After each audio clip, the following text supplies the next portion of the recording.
Olá, queridos amigos, é sempre uma alegria juntos meditarmos sobre o Evangelho do Cristo à luz do Espiritismo. Hoje nós vamos ver essa pequena pregação gravada, mais um item, um capítulo do Evangelho segundo o Espiritismo.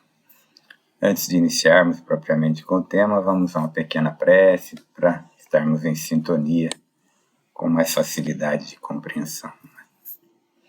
Pai de amor e bondade, que o Evangelho seja o nosso guia, que possamos compreender sempre os ensinos do Mestre, colocá-los em prática em nossa vida, estarmos sempre sintonizados com o alto, confiantes no Teu amor e nas Tuas bênçãos. Nos auxilia neste momento a compreensão do Evangelho, Senhor. Certos do amparo do alto em todos os momentos em que nos colocamos à disposição de conhecimentos nobres, nós vamos hoje meditarmos juntos sobre o capítulo 4 do Evangelho segundo o Espiritismo. Os Evangelhos, os ensinos do Mestre Jesus, são, de certa forma, os ensinos mais preciosos já redigidos. Ensinos em relação a como bem viver aqui na Terra, para ao morrer, ao desencarnar, como nós gostamos de dizer, entrar em glória no reino de Deus, como o Mestre nos falava. Ou plano espiritual superior, como nós espíritas nomeamos. O Mestre ensinou e os evangelistas redigiram essas belas lições de como as leis de Deus são maravilhosas e quando nós as compreendemos, nós as aceitamos, nós as vivemos, elas vão nos trazer uma vida plena, que apesar das dificuldades momentâneas, nos darão uma calma, uma tranquilidade. E todos nós, de certa forma, compreendemos essas leis derivadas da lei do amor, perdão, caridade, humildade, misericórdia, fazer aos outros que gostaríamos que fizessem por nós, amar os inimigos. Mas será que nós conseguimos cumprir plenamente as leis de Deus ensinadas pelo Cristo? Será que ao findar essa jornada nós estaremos prontos para viver entre espíritos puros que vivem nas leis do amor absoluto, aquele amor incondicional?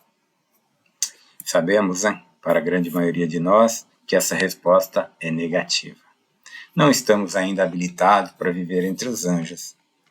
Mas para todos nós o Mestre nos diz no Evangelho: das ovelhas que meu Pai me confiou, nenhuma delas se perderá. Então, se nós não estamos preparados para o reino de Deus, mas nenhum de nós se perderá, qual é a chave desse enigma? A solução desse aparente paradoxo, A chave está efetivamente nesse capítulo 4 do Evangelho segundo o Espiritismo. Ninguém pode ver o reino de Deus se não nascer de novo. Então nós vamos falar, neste momento, da reencarnação, reencarnar, o nascer de novo. A chave para a compreensão do verdadeiro sentido das existências terrenas, das nossas vidas aqui encarnados, A reencarnação, então, nos dá as respostas a muitas questões humanas, A relação do porquê de tantas diferenças entre nós, diferenças morais, diferenças físicas, diferenças sociais, e também em relação às diferentes experiências que vivemos aqui na Terra, que cada um vive isoladamente, Por que, nos perguntamos às vezes, por que uns têm tantos talentos, como o Mestre nos dizia, e outros não têm nenhum? Por que alguns têm vidas centenárias e outros vivem alguns segundos ou nem chegam a viver? A reencarnação, as diversas vidas que tivemos e que teremos, esse conhecimento permite. Essas existências permitem que tenhamos muitas experiências, muitos aprendizados diferentes. São oportunidades que nós necessitamos para essa nossa evolução completa como seres humanos, buscando então essa angelitude, esse reino de Deus nas palavras do Mestre. Comentando sobre esses aspectos no livro O Céu e o Inferno, Kardec nos diz assim: por isso que Deus, que é soberanamente justo e bom, concede ao espírito do homem tantas existências quanto sejam necessárias para atingir o objetivo, que é a perfeição. Então nós aprendemos com a doutrina espírita que todos nós fomos criados simples, ignorantes, no sentido de sem conhecimento, todos sem exceção, e vamos passando pelas várias fases da vida, nas várias reencarnações. Então, relembrando para o Espiritismo, o homem é o resultado de um longo processo de maturação do princípio espiritual, o princípio inteligente que habita os seres da criação, a partir daqueles mais ínfimos. Então, os seres vão percorrendo as escalas evolutivas até atingir uma escala superior, que ainda nós não temos condições de compreender esse processo como um todo, mas sabemos que, de acordo com tradições espiritualistas milenares, nos dizem que nós dormimos no mineral, agitamos no vegetal, sonhamos no animal e acordamos no homem. Conquistamos, então, o livre-arbítrio, a consciência de nós mesmos. Somos o homem, e muitos acham que nós estamos no topo da cadeia evolutiva, né? Somos o homem, o ser inteligente, que controla as forças da natureza, que constrói, que já consegue deixar o planeta, né? Com equipamentos. Mas não, após essa conquista da condição humana, ainda não chegamos ao objetivo maior, né? Temos mais uma etapa a vencer. E assim, repetindo o título do capítulo, ninguém pode ver o reino de Deus se não nascer de novo. Temos ainda que conquistar o reino de Deus, nas palavras do Mestre. E só alcançaremos essa condição de viver plenamente no reino de Deus, né? Como a doutrina espírita nos ensina, como quando nós estivermos na condição de espíritos puros, sem necessidades mais de reencarnações. E nós só atingiremos esse objetivo sublime após inúmeras experiências e existências na condição humana. Então, somos seres espirituais? Sim, somos seres espirituais. Mas necessitamos de vários estágios na vida material para que essa evolução ocorra de acordo com as leis divinas, da melhor forma possível, com o nosso livre-arbítrio, com a valorização das nossas conquistas pessoais, individuais e coletivas, né? Então, nós vamos evoluindo até termos a condição de compreender o que o Criador espera de nós. E aí, então, seremos parte consciente desse plano perfeito do Pai, plano que Ele tem para todos nós, né? Então, a reencarnação é essa chave que nos esclarece a necessidade das sucessivas vidas para esse nosso crescimento como seres humanos, né? Nós não estamos ainda, se nós nos avaliarmos na intimidade, com isenção da consciência, nenhum de nós está preparado para viver num plano superior entre os anjos, né? Nós seríamos aqueles que atrapalharíamos o trabalho dos outros seres, né? Seríamos os lobos no meio do rebanho, a prejudicar a evolução com o nosso egoísmo, com o orgulho que ainda trazemos em nós. E essa ideia da reencarnação para o crescimento, para a evolução, não foi o Espiritismo com Kardec que nos esclareceu, que apresentou a reencarnação. É uma ideia que trazemos já dentro de nós e que foi exposta em muitas filosofias anteriores ao Espiritismo. Mas Kardec a expôs com muita clareza e dentro dessa clareza ele recebia feedbacks, né, informações daqueles que liam suas exposições e deve ter recebido muitos questionamentos. E alguns deles ele aproveitou para esclarecer nas suas obras. Um destes é nesse que nós estamos a estudar no dia de hoje. Uma questão que provavelmente foi levantada por aqueles que viam a teoria de reencarnação e tinham preocupações com a perda dos laços de família. Lembrando que há 160, 170 anos, quando Kardec expôs os seus livros da doutrina, da codificação, o sangue do meu sangue, a ideia de famílias era mais defendido. Pensavam e pensam alguns ainda que se nós nascermos muitas vezes, tivemos muitos pais, muitas mães, muitos irmãos. Então essa união familiar perde um pouco da razão de ser. Quanto à mesquinharia, Kardec deve ter enfrentado, né? E ele explica com clareza que o que nos liga no plano espiritual é uma afinidade real, uma simpatia recíproca, uma fraternidade pura. Então formamos famílias, grupos, coletividades nos dois planos da vida, mas somente no plano espiritual é que nossas ligações são realmente pela identidade de propósito, por uma afeição real, não é pelo sangue. Então nós, como coletividade, unindo identidade de propósitos, nascemos geralmente junto àqueles que nos são caros, mantendo a nossa união, a nossa ajuda mútua nas dificuldades que a evolução nos impõe. Isso nos permite compreender que a reencarnação, a ideia da reencarnação, essa lei, ela fortalece em vez de enfraquecer a ideia de família, amplia ainda mais esse conceito. Ele nos diz que uma mãe que ama todos os seus filhos com o mesmo amor não amará menos se tiver muitos filhos.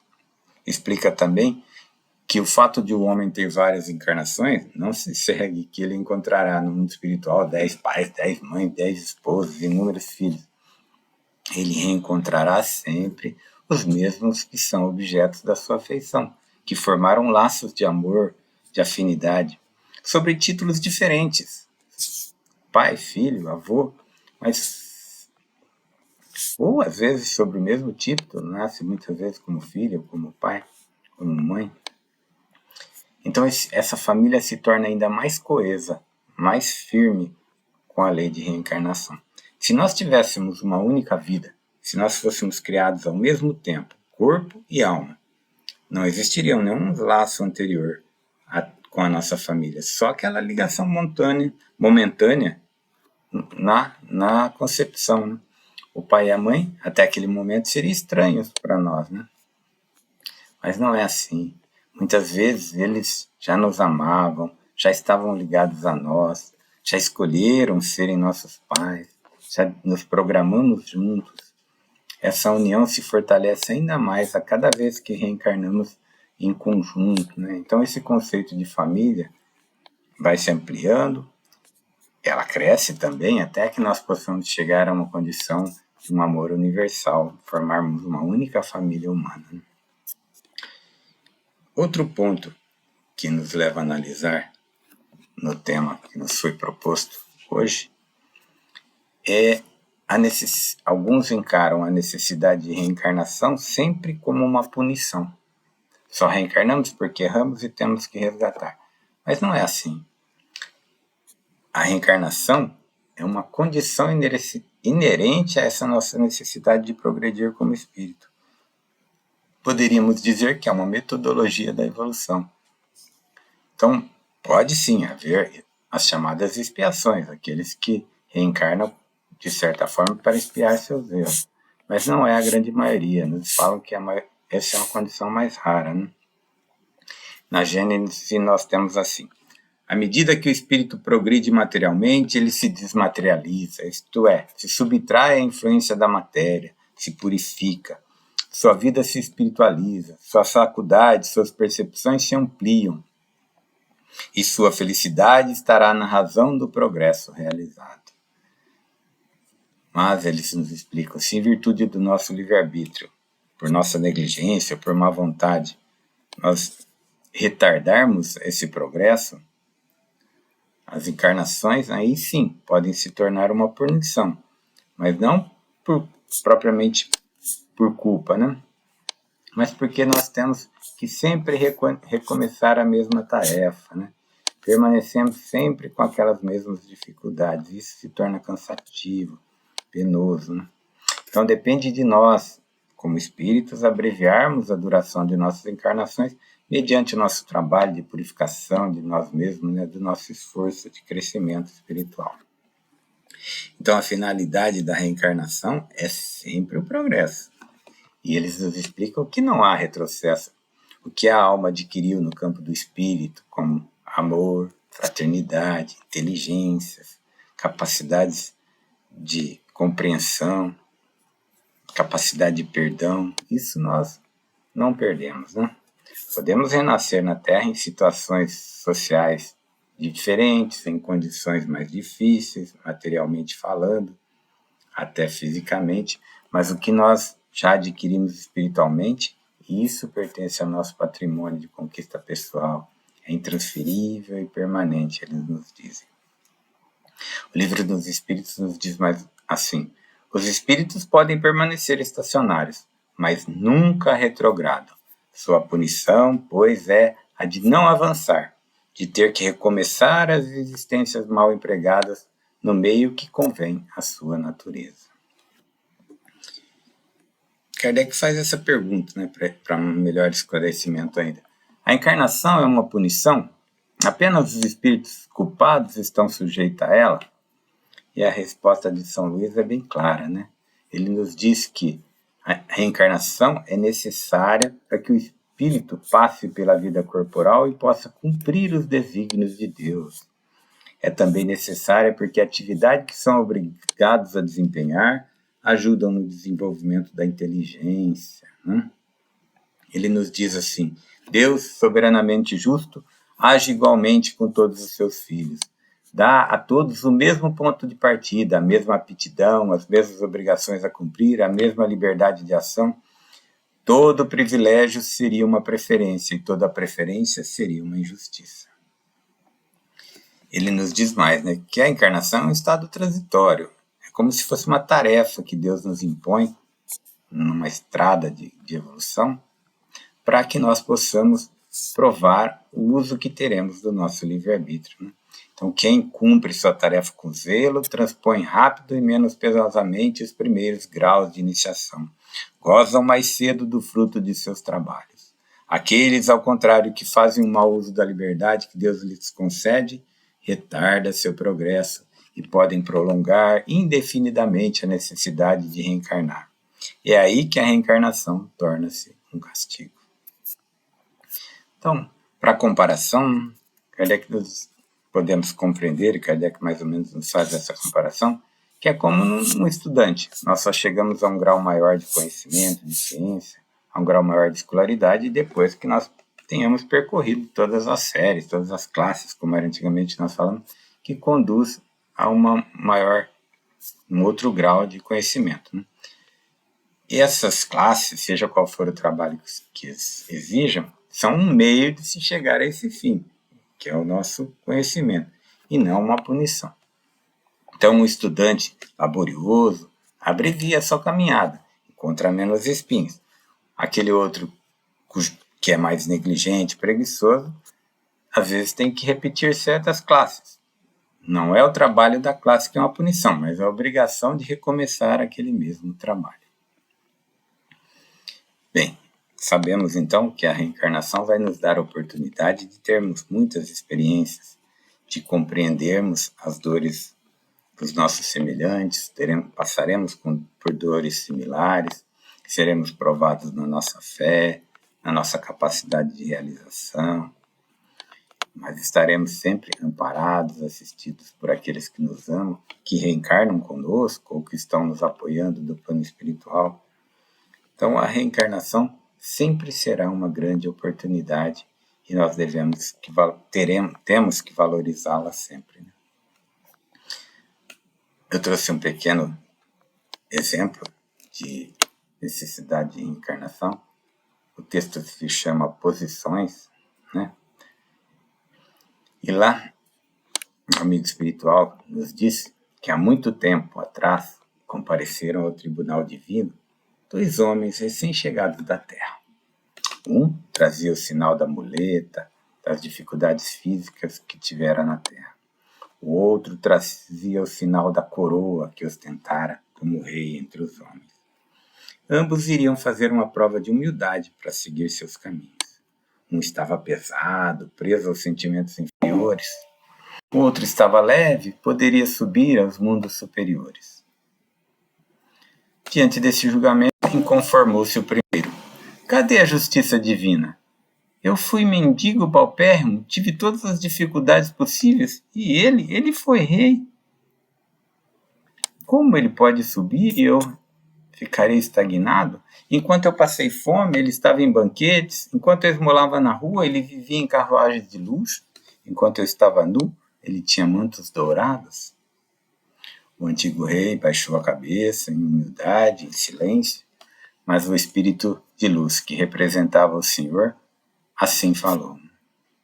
Sim, viste-o na mesa farta, mas não lhe percebeu o sacrifício de comer por obrigação.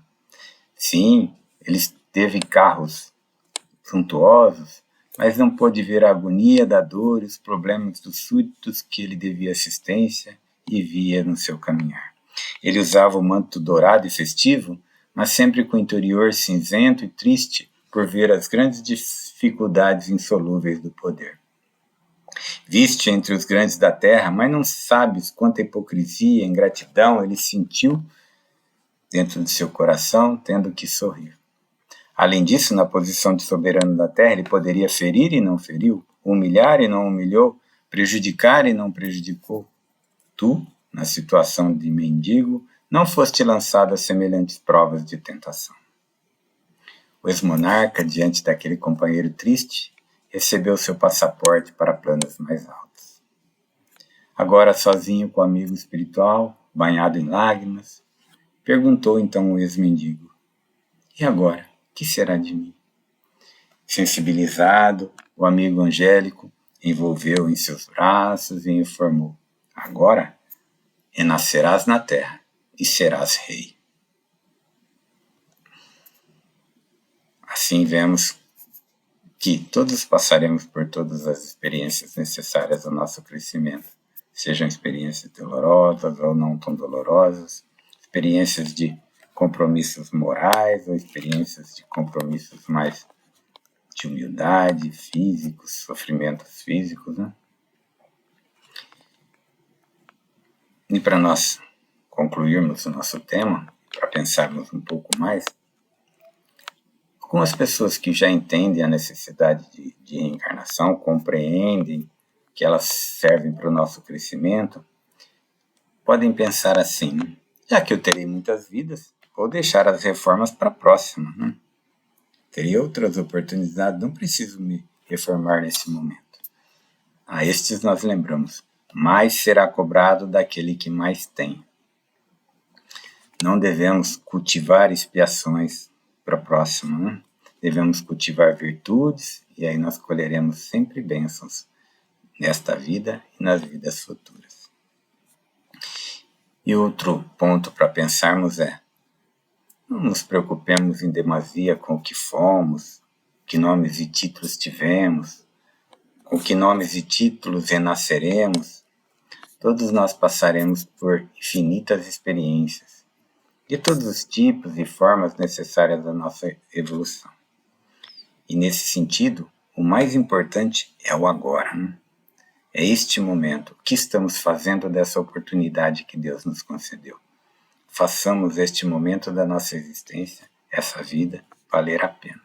Esse é o convite do Evangelho nesse tema de hoje. Com esse sentimento em nosso coração, nós vamos a uma pequena prece para encerrarmos esse nosso estudo. Senhor, compreendendo as necessidades que temos, todos nós, de caminharmos neste mundo com as nossas provas, com as nossas dificuldades, nós te rogamos, Senhor, auxilia-nos que possamos ter sempre a compreensão dos melhores caminhos, das melhores diretrizes, amando sempre nossos companheiros de jornada. Pedimos em especial, Senhor, por todos aqueles que nos guiam, nos dirigem nesse momento da nossa evolução. Nossos dirigentes espirituais, nossos dirigentes encarnados, todos aqueles que de certa forma influem no nosso pensamento, nas nossas direções. Ampara-os, Senhor, para que eles sejam modelos a seguir e sejam também apoio ao crescimento de todos nós.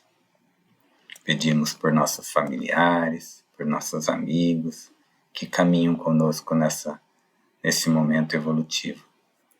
Que todos nós possamos nos apoiar, compreendendo o Evangelho, trabalhando pelo nosso melhoramento como indivíduos e como sociedade.